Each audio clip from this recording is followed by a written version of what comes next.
Hello दोस्तों, Narendra Sharma officers में आपका स्वागत है। आज हम लोग सॉल्व करने वाले हैं टीसीएस कोड बीटा में आई हुई एक और प्रॉब्लम को। ठीक है, तो प्रॉब्लम का नाम है मिनिमाइज सम। तो प्रॉब्लम को सॉल्व करने से पहले मैं आपको बता दूं कि अगर आप टीसीएस कोड बीटा के बारे में और जानकारी चाहते हैं तो मेरी प्लेलिस्ट को आप फॉलो कर सकते हैं, जहां पे मैं लगातार पिछले साल के क्वेश्चंस को भी सॉल्व करके यहाँ पे रख रहा हूँ। और अगर आप प्रैक्टिस करना चाहते हैं कोड बीटा की तो यहाँ पर मैंने एक हैकर रैंक पे URL बना दिया है, hackerrank.com/TCS कोड बीटा। यहाँ पे जाकर के प्रॉब्लम को आप चेकआउट कर सकते हैं और अपने से सॉल्व करके कॉन्फिडेंस को बूस्ट कर सकते हैं। ठीक है, तो आइए प्रॉब्लम को स्टार्ट करते हैं। प्रॉब्लम क्या करिए, प्रॉब्लम का नाम है मिनिमाइज सम। कह रहे हैं कि you are given an array, आपको एक एरे दिया गया है।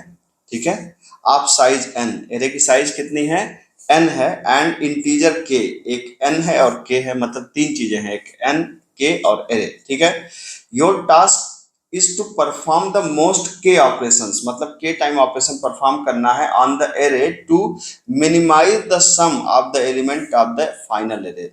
ठीक है, तो फाइनल एरे के सम को मिनिमाइज कर सकें। आप करना क्या एग्जैक्टली, उन्होंने कहा है भाई करने के लिए आप ये करिए, pick an element from the array i, array से एक एलिमेंट को लीजिए। उसके बाद क्या करेंगे, replace array of i with floor array i of divide by 2। कहने का मतलब कि जो जो इस एलिमेंट को आप पिक करें उसको 2 से डिवाइड करें, और the largest integer less than और इक्वल टू एरे ऑफ 5, मतलब जो सबसे बड़ा नंबर हो प्रेफरेबली उससे डिवाइड करें आप। ठीक है, perform the next operation on the updated array. ठीक है, फिर से वही काम को आप दोबारा करें, और the goal is to minimize the sum of the array after performing the most k operations. ठीक है, तो आप यहाँ पे देख सकते हैं कि जैसे यहाँ पर एक एरे दिया गया है 27, 5 एंड 4। ठीक है, और आउटपुट कितना आने वाला है, 17 आने वाला है। तो ये कैसे आ रहा है, आइए पहले हम लोग इसके आउटपुट को समझते हैं, फिर इसके सोल्यूशन की बात करेंगे। ठीक है, तो यहाँ पे जैसे आपके पास दिया गया है, यहाँ पे देख सकते हैं तीन चीजें दी गई। एक दी गया 4, 4 मतलब ये वैल्यू है किसकी, 4 is the value of n, ये n की वैल्यू है। 3 is the value of k, और ये किसकी वैल्यू है, एरे की वैल्यू है। ठीक है, अब क्या करना है कि जैसे एरे के अंदर आपको आप देख सकते हैं कि कितना है हमारे पास, एरे के अंदर कुछ इस तरीके से है 27, 5 एंड 4। तो चूंकि मिनिमाइज सम को मिनिमाइज करना है, तो जब सम को मिनिमाइज करने का मतलब सबसे बड़ी वैल्यू को डिवाइड बाई 2 करें ना, तभी तो, मतलब अगर छोटी को मान ली डिवाइड बाई 2 करेंगे तो सम कहाँ मिनिमाइज होगा। अगर सबसे बड़ी वैल्यू को मिनिमाइज बाई डिवाइड बाई 2 करेंगे, ठीक है, और फिर इसको वापस एरे के अंदर डाल देंगे तो फिर इससे मिनिमाइज हो सकता है। कैसे, आइए देखते हैं। जैसे पहले हमने 20 को उठाया और कहा 20 डिवाइड बाई 2, फ्लोर डिवीजन ले लेंगे, तो इंटीजर में वैसे ही फ्लोर डिवीजन आता है। तो अब एरे में क्या आ जाएगा, एरे में वापस इसको पुट कर दीजिए, क्या आ गया, कितने ऑपरेशन परफॉर्म करने हैं, के ऑपरेशन, मतलब 3 ऑपरेशन। तो यहाँ पे है के इक्वल टू 1। ठीक, तो अब आ गया 10, 7, 5 एंड 4। ठीक, अब यहाँ पे के की वैल्यू कितनी हो गई, 2 हो गई। सेकेंड ऑपरेशन में आ गए, सबसे बड़ा क्या है 10, तो वापस हमने किया 10 डिवाइड बाई 2, तो 10 डिवाइड बाई 2 कितना आया, 5 आया। तो जितना भी आएगा उसको एरे के अंदर वापस डाल देंगे।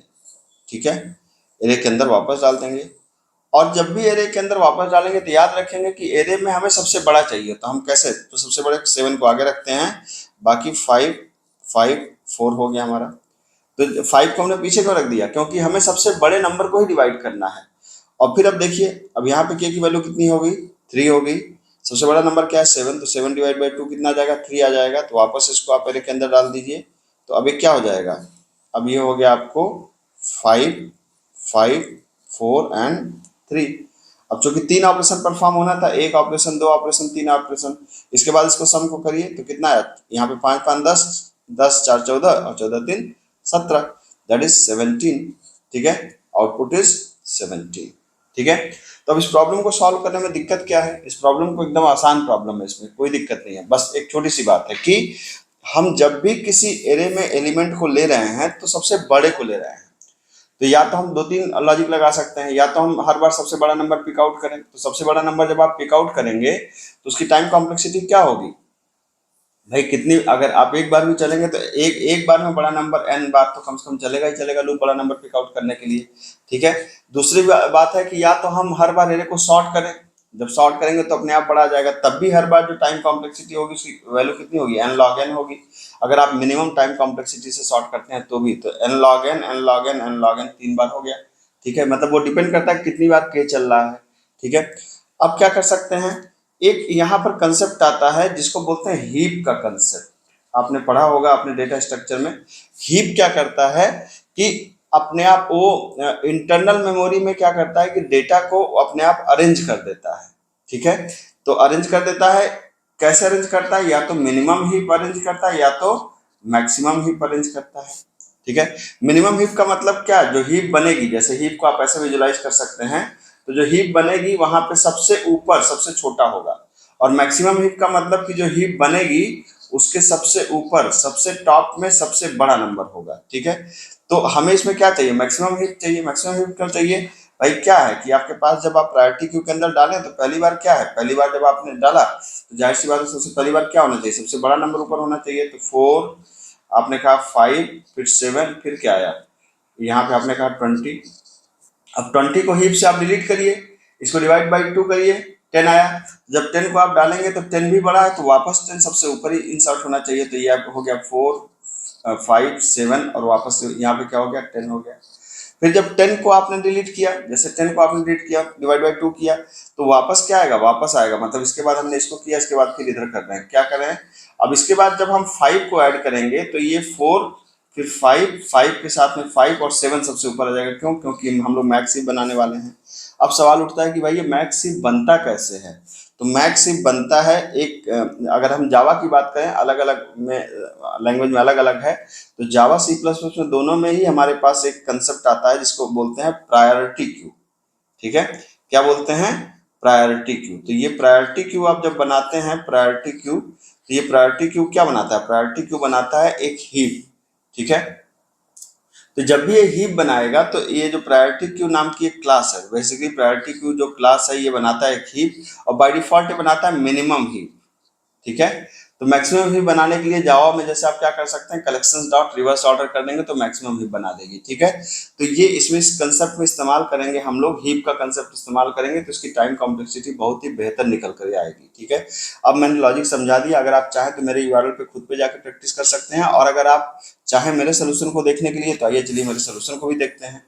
ठीक है, तो मेरे सोल्यूशन में क्या है कि मैं यहाँ पे गया, मैंने यहाँ पे सिंपली क्लिक किया। ठीक है, और क्लिक करने के बाद आप देख सकते हैं यहाँ पर हमारे पास क्या है, मैंने पहले ही बताया आपको कि एन है, के है, एरे है। तो हम लोग क्या लेते हैं, यहाँ पर मैं जावा में सॉल्व करूंगा इसको, तो आइए देखते हैं। ठीक है, तो यहाँ पर मैंने कहा क्या, आई एन टी एन लिया, के लिया, और यहाँ पे क्या डिफाइन कर लीजिए, स्कैनर डिफाइन कर लीजिए। स्कैनर एस इक्वल टू क्या है, न्यू स्कैनर, स्कैनर और सिस्टम डॉट इन, ये डिफाइन कर लीजिए आप। ठीक, उसके बाद आप पहले एन को, पहले आपको क्या रीड करना है, एन को s c dot next i n t, आपने एन को रीड कर लिया। उसके बाद आप क्या रीड करेंगे, के को रीड करेंगे, तो के इक्वल टू फिर क्या हो जाएगा, s c dot next i n t, आपने रीड कर लिया। तो एन और के रीड हो गए। तो जाहिर सी बात है कि अब हमें क्या करना है, अब हमें प्रायोरिटी क्यू बनाना है, तभी तो हम एन वैल्यूज को प्रायोरिटी क्यू में डाल दें। एरे की बजाय मैंने कहा प्रायोरिटी क्यू का इस्तेमाल करें। ठीक है, तो प्रायोरिटी क्यू, ये हमारे पास एक बनी बनाई कलेक्शन क्लास है।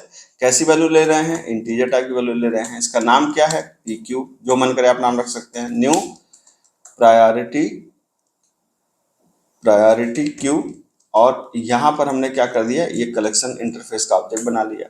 अब क्या किया, एक लूप चलाया कि for i n t i equal to 0, i less than n, i plus plus. अब मैंने यहाँ पे लिया, और जो भी एलिमेंट हमारा रीड होगा तो पी क्यू डॉट एड क्या कर दिया, s c dot next i n t. इससे क्या करेंगे कि हम वैल्यू को रीड करके प्रायोरिटी क्यू के अंदर डाल देंगे। अब मैं एक फंक्शन कॉल करूंगा किस नाम से, सॉल्व नाम से, जिसके अंदर मैं तीन चीज पास करूंगा, प्रायोरिटी क्यू, एन की वैल्यू और के की वैल्यू। हालांकि एन की वैल्यू की बहुत जरूरत नहीं है लेकिन पास कर देते हैं। ठीक है, ये बदले में हमको क्या देगा, बदले में हमको रिजल्ट देगा। तो रिजल्ट को हम क्या कर देंगे, रिजल्ट को प्रिंट करा देते हैं, system dot out dot print l n, आप आर को प्रिंट करा दीजिए यहाँ पे। ठीक है, अब यहाँ पर आप फंक्शन को डिफाइन करिए, आपने कहा पब्लिक स्टैटिक, ठीक है, आई एन टी सॉल्व, पहला आर्गुमेंट प्रायोरिटी क्यू, तो प्रायोरिटी क्यू। देखिए कलेक्शन इंटरफेस की बहुत जरूरत पड़ती है कोई भी हायर कोडिंग करने के लिए। तो अगर कलेक्शन इंटरफेस का आपको अंदाजा नहीं है तो मेरी कलेक्शन फ्रेमवर्क की प्लेलिस्ट है, वहां पर जाकर के आप इसको देख सकते हैं। ठीक है, बहुत जरूरी होता है कई बार। तो यहाँ पे प्रायोरिटी क्यू क्लास है, किस तरह की वैल्यू को होल्ड करेगा, इंटीजर टाइप की वैल्यू को होल्ड करेगा। नाम क्या रखा आपने, पी क्यू, फिर आई एन टी एन है, आई एन टी के है। ठीक है, तो अब यहाँ पे देखना हमको क्या करना है, हमको यहाँ पर सम को मिनिमाइज करना है। तो कितनी बार करना है, जितनी बार के की वैल्यू है। तो मैं क्या कर सकता हूँ, मैं कह सकता हूँ कि वाइल k इज ग्रेटर और इक्वल देन 1। तब तक चलो जब तक, क्योंकि k की वैल्यू मैं मान के चल रहा हूँ कि 0 से ज़्यादा होगी, ठीक है। यहाँ पे जैसे 3 है तो 3 बार ऑपरेशन परफॉर्म करना है, और हर बार क्या होगा, k इक्वल टू के माइनस 1। लेकिन होगा क्या, होगा ये, यहाँ पर आप क्या कर सकते हैं, जैसे आपने एक एंटी वैल्यू ले लिया, वैल्यू इक्वल टू हम क्या करेंगे, पहले प्रायोरिटी क्यू से उस वैल्यू को, सबसे बड़ी वैल्यू को डिलीट करेंगे। तो डिलीट करने के बाद यहाँ एक फंक्शन होता है डिलीट करने के लिए यहाँ पे। अच्छा, यहाँ पे प्रायोरिटी क्यू को एक चीज़ और ध्यान रखेंगे, यहाँ पर प्रायोरिटी क्यू क्या बनेगी, मैक्सिमम प्रायोरिटी बनेगी। तो यहाँ पे लिखेंगे collections, collections dot reverse, reverse order, है ना। इससे क्या होगा कि जो हमारी प्रायोरिटी क्यू बन जाएगी वो कैसी बन जाएगी, तो वो हमारी बन जाएगी रिवर्स ऑर्डर, मतलब मैक्स हीप बन जाएगी। बाय डिफॉल्ट हम बनाते तो क्या बनाता, मिन हीप बनाता, लेकिन अगर हमने कहा कलेक्शन डॉट रिवर्स ऑर्डर तो ये क्या बना देगा, ये हमारा बना देगा मैक्स हीप बना देगा, ठीक है। अब क्या किया हमने, हमने कहा कि भाई प्रायोरिटी क्यू से सबसे बड़े को डिलीट करो पहले, तो p q, p q equal to क्या कर दिया, पी क्यू डॉट पोल नाम का फंक्शन होता है। ये पोल फंक्शन क्या करता है, प्रायोरिटी क्यू से सबसे बड़ी वैल्यू को पॉप कर देगा, ठीक है, क्योंकि मैक्सिमम हीप पर तो जो टॉप में होगा उसको पॉप कर देगा, तो पॉप कर दिया। अब v is equal to v divide by 2 कर दिया, तो इंटीजर अपने आप फ्लोर डिवीजन ही लेता है, तो इसकी चिंता करने की जरूरत नहीं है। अब वापस उस वैल्यू को हमने क्या कर दिया, प्रायोरिटी क्यू के अंदर डाल दिया, तो पी क्यू डॉट एड, वापस मैंने उस v को डाल दिया, ठीक है।